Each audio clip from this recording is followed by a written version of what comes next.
Hai, Assalamualaikum. Saya Faiz, welcome back to my channel. Okay, pernah tak korang fikir macam mana bubuk ataupun yang dipanggil sebagai kutu beras ni, dia boleh berada di dalam beras walaupun kita dah tutup rapat bekas beras tersebut. Okay, sebagai contoh, jika korang lihat di belakang saya ni, okay, ni adalah sebagai contoh di mana beras ni saya dah sebulan lebih tak guna, okay, sejak isteri saya berada di kampung.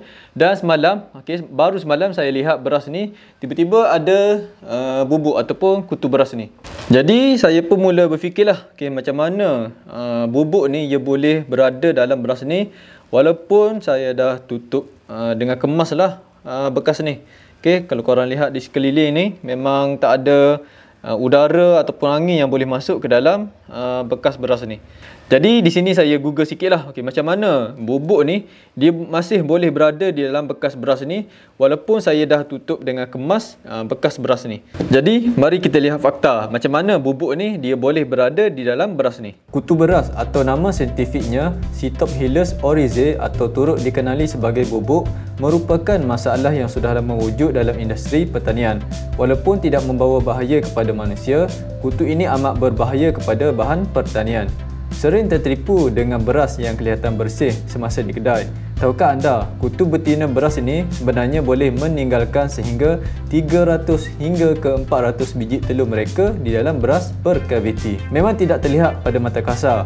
Hakikatnya, jika ditinggalkan dalam keadaan sesuai, kutu ini mampu membiak sehingga beberapa generasi. Malah untuk kutu dewasa, mereka boleh hidup sehingga 7 ke 8 bulan dan ada juga yang menjangkau ke tempoh 2 tahun. Adakah anda juga tahu sebenarnya pada peringkat telur ataupun larva, kutu ini hidup dalam butiran beras dan apabila dewasa, barulah mereka akan keluar daripada butiran beras.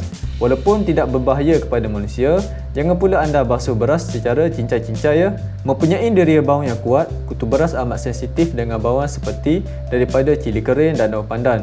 Tapi jangan pula anda guna bahan kimia seperti minyak wangi anda untuk menghalau mereka. Macam mana nak selamatkan beras anda daripada terus dimakan oleh golongan kutu beras ini?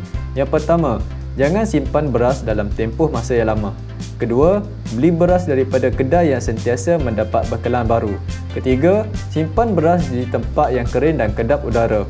Keempat, masukkan daun pandan, cili kering atau tumbuhan herba yang tidak berbahaya yang mempunyai bau yang kuat ke dalam beras berkutu. Kelima, basuh beras berulang kali supaya beras yang sudah dimakan oleh kutu beras akan terapung dan dibuang kerana sudah ringan. Jadi jika korang lihat fakta yang saya berikan seperti tadi, okay, di sini kita tahulah bahawa sebenarnya bubuk ni dia memang dah meninggalkan telur lah ke atas beras ni. Dan jika kita meninggalkan beras ni dalam tempoh yang lama, okay, jadi bubuk ni dia akan bertelur dan akan menetas. Jadi sebab itulah kalau korang simpan beras ni di dalam plastik sekalipun, bubuk ni memang akan tetap ada di dalam beras tersebut. Jadi baiklah, itulah info yang saya nak tunjukkan kepada korang pada video kali ini. Dan jika korang rasa video saya ini bermanfaat untuk korang, jangan lupa untuk klik like, share dan juga subscribe pada channel ini. Semoga kita dapat berjumpa pada video yang seterusnya. Assalamualaikum.